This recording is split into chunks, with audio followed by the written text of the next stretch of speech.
किसी ने कल मुझे बताया कि फलां जगह पर कई नौजवान इकट्ठा हुए, अभी ईद की नमाज हुए कुछ ही वक्फा गुजरा था, कई नौजवान इकट्ठा होकर सुट्टा मार रहे हैं, नशा कर रहे हैं। मैं क्या कर सकता हूं भाई? लोग मुझे बताते रहते हैं, मुझे दुख के अलावा कुछ होता भी नहीं है। करूं तो क्या करूं, मेरे हाथ में तो कुछ है नहीं, और जिनके हाथ में है वो खुद खुली डोर छोड़े हुए हैं। पुलिस प्रशासन डिपार्टमेंट के हाथ में है कि कड़ी निगरानी रखे, चाहे वो किसी भी कौम का नौजवान बच्चा हो। हिंदू मुस्लिम की बात नहीं है, हिंदू मुस्लिम की बात नहीं, किसी भी कौम का नौजवान बच्चा उस कौम की रीढ़ की हड्डी होता है, उस कौम की तरक्की का एक बुनियादी सबब होता है। नौजवानों को तो अपनी जवानी की हकीकत नहीं समझ में आ रही है, उसकी इफादियत, उसकी अहमियत नहीं समझ में आ रही है। कम से कम डिपार्टमेंट को तो बेलौस होकर, बेलालुच होकर नौजवानों पर नजर रखनी चाहिए। थोड़ा सा ललचा खाकर नौजवानों की जिंदगियां बर्बाद कर रहे हैं।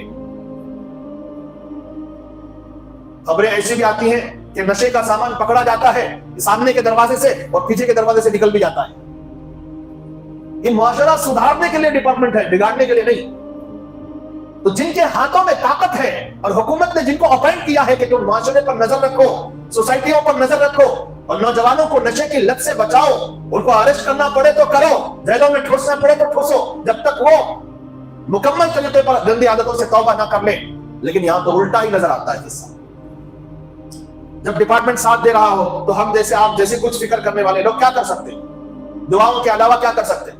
हमने कोशिश भी की, और जमात वाले, तबलीग वाले, अल्लाह उन पर रहम फरमाए, चिल्ला चिल्ला ले जाते हैं और फिर लाकर छोड़ते ही फिर वही रात, वही चाल बेढंगी जो पहले थी सो अब भी है।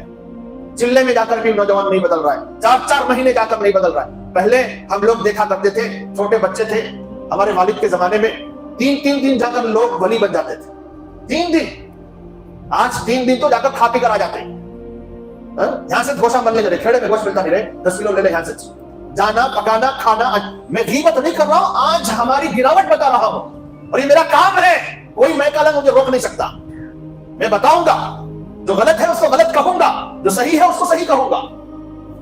दिल पर ना लो, ये हमारी हकीकत है। जब तक हम अपने हकीकत के आईने में अपना चेहरा नहीं देखेंगे तो सुधरेंगे कैसे? तो पहले 3-3 दिन लोग जाते थे, तहज्जुद गुजार बन जाते थे, झूठ से तौबा करके आ जाते, मामलात की खराबी से तौबा करके आ जाते, बीवियों पर जुल्म करने वाले, दिन रात बीवियों को सताने वाले 3 दिन में जाकर बीवी के हुकूम अदा करने वाले बन जाते थे। केड़ी से केड़ी, जलील से जलील आदमी इज्जतदार बन जाता था। लेकिन आज का माहौल ऐसा है, हम खुद पकड़ पकड़ कर कई बच्चों को भेजते रहते हैं, लेकिन 40 दिन के बाद आकर देखते हैं कि फिर वही नशेड़ी, गंजेड़ी बना हुआ है, फिर वही संगतों में घूमता है, फिरता है, फिर नशा कर रहा है। तो कल किसी ने मुझे व्हाट्सएप किया था कि फलां जगह इतने नौजवान जमा है और ईद की नमाज हुए, थोड़ा सा भी वक्त नहीं गुजरा है, नशा कर रहे। हम करें तो क्या करें? रोने धोने के अलावा, गिड़गिड़ाने के अलावा अल्लाह के सामने कर भी क्या सकते? बहरहाल